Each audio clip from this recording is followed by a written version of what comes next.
comes up and unwraps her in a carpet naked at Putin's feet, and he says, "Oh, yeah, I'm Julius Caesar." He said, "No, I got better stuff here already. Plus, I don't want you anyway, you old woman."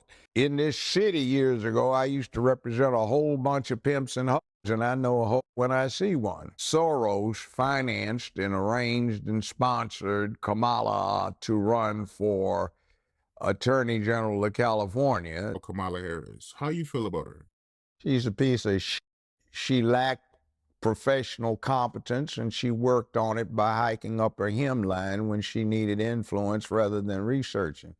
I was out in California for 15 years doing my show when she was at her peak, and she had a reputation amongst the trial lawyers of being lazy. She just hike her skirt up and try to flirt. She wasn't that good in the courtroom, so I'm not surprised at what she does. She's 60 years old, and I think listening to her word salad and the way she talks, I think she's got early onset dementia and also some problems with menopausal complications.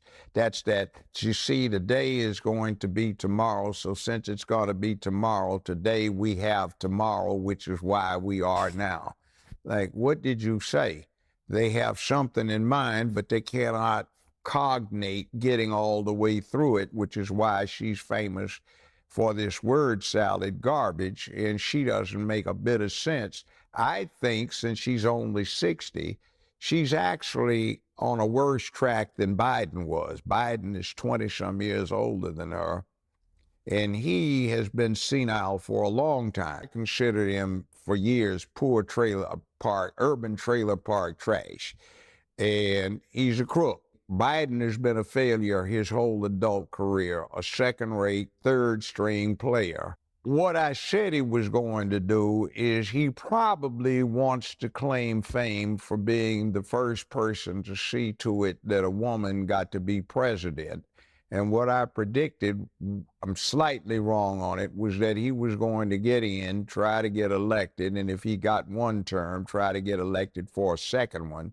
And then halfway through his term, when he had served 2 years, to retire or resign in her favor. So under the 22nd Amendment, what happens is she can serve for the final 2 years for somebody and then be elected twice more.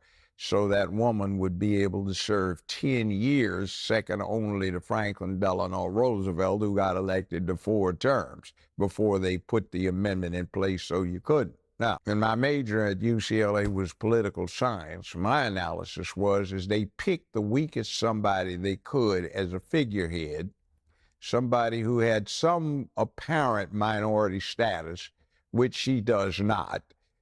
And what goes on is that you get her, everybody that is everybody would be afraid to go against her because of what she can pass herself off as.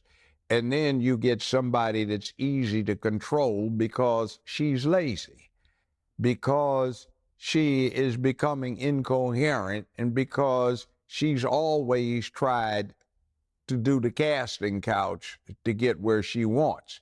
Now, the problem is that'll get somebody to a certain level quickly. But you can't get past that level if you don't have competence and talent. So my thing about it is if I'm crude about it, in this city years ago, I used to represent a whole bunch of pimps and hoes, and I know a hoe when I see one. I don't care, women, you do what you want to do if you want to have recreational sex, but when you do the casting couch or anything else for professional purposes to get paid or advance, you a hoe. And she's old hoe. And the problem is what is she supposed to do? One of her sycophant slaves comes up and unwraps her in a carpet naked at Putin's feet, and he says, "Oh, yeah, I'm Julius Caesar." He said, "No, I got better stuff here already. Plus, I don't want you anyway, you old woman." Xi Jinping, is he supposed to be impressed? She's doing word salad. Well, we're here today because China and the U.S. are here today, and that's why we have to agree on what we're doing here today. Like, fool, what did you just say? I've never seen such a salacious mess as I've seen out of her. I think a One West Bank. I had some pretty good properties out in California at one point in time. And I know I had 3 neighbors who had good properties. It was in a place called Ojai, California. And they got caught up about 15, 16 years ago, like a lot of people did, in that mortgage bundling scam stuff that was going on. And there was a bank called One West Bank responsible for it, which was owned by George Soros. The Mnuchin that you have out of the Obama administration was Mnuchin, who was the CEO of One West Bank. Well, there were approximately 1,200 counts of indictments returned against Mnuchin and One West Bank in various counties in California.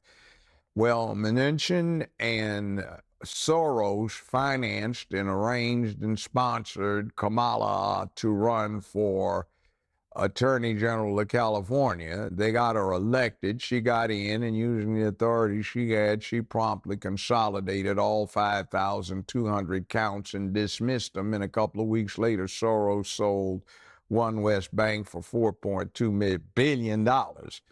So after that, they got together and got her finance and got everything organized and made the connections for her, and she got elected to U.S. Senator as district attorney for San Francisco.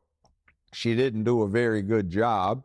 She had a reputation for giving out the stiffest sentences in the United States of America for simple possession of marijuana in San Francisco, for God's sakes. But it was only to young black men. She's not a parent, never had any children, but she went off on this campaign to lock parents up. There was a liquor store they like to patronize on the way home, and it was a good liquor store, but it got held up a lot, so Kamala's solution was not go get the crooks, but close down the liquor store so nobody would be troubled by it. See, that kind of philosophy. Or you've got a serial killer who's got 6 victims, and the families are writing protest letters to her, not hurry up and do something, not why are you giving the guy such a light deal, is why don't you let this man plead guilty to life without parole instead of delaying it for 7 years, trying to make political hay out of it. This woman who was supposed to be a financial specialist wound up embezzling a lot, $1.5 million from me, about $15 million from some other black celebrities. And most of it was in the San Francisco area, not LA where I was. She consolidated the cases up there in San Francisco, took 5 years to resolve it, let her plead out not the $15 million of embezzlement, but $35,000. The sentence was 5 years in the penitentiary, 4.5 years suspended, 5 years probation. The woman wound up sitting on a bench outside Sybil Branch, which is the women's detention facility in L.A. County, for 5.5 hours. That's all the time she served, made no restitution. And la-di-da, I'm through with it now, I don't care, on her behalf. Like, where's our money? You know, what did you do here? You didn't even consult with us. You did this on a surprise basis. That's $15 million gone. What happened? Met her daddy. Fine gentleman, Professor Harris. And the problem with her being black is Professor Harris says he's Caucasian, mixed Irish and Hindu. He doesn't have any black ancestors, but his Irish ancestors owned a lot of slaves in Jamaica and had them to work on plantation.